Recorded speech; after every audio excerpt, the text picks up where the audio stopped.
Obișnuit cu ritmurile incendiare, petrecerile glamour, dar și ținutele stilate din cluburile din capitală, ne-am gândit că o evadare într-o lume foarte fierbinte, torită chiar, ne-ar prinde bine într-un sfârșit de vară.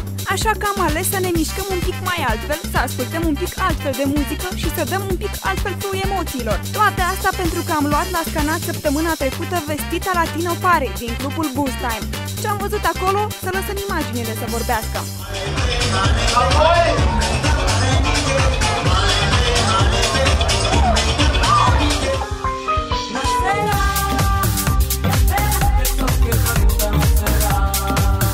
Este probabil de prisos să mai spunem cât de entuziasmată și degajată este toată lumea prezentă la petrecere. De la profesorii de salsa și până la mulți prea sârguincioși și elevi, cu toții știu să pună preț pe sentimente, ritm și energie.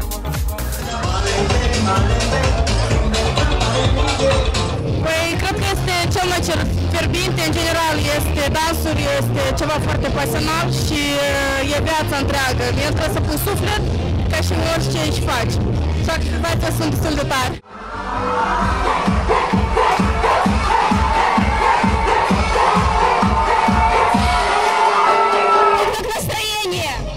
Замечательно, замечательно. 2 года работает клуб, все замечательно. Алтина Пати, единственный клуб в городе, где проводится такое мероприятие.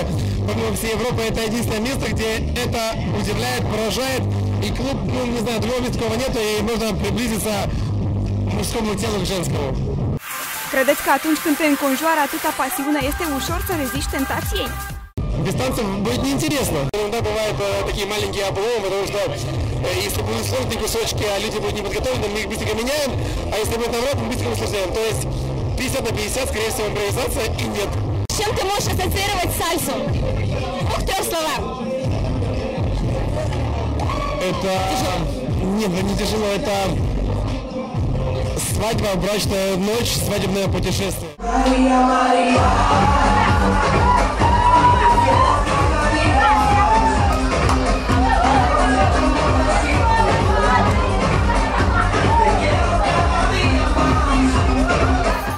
Faptul că am avut o seară pe cinste, am și învățat cum să facem noi cuceriri în pași de salsa. Așa că neapărat vom mai fi văzuți în cadrul acestei mega petreceri.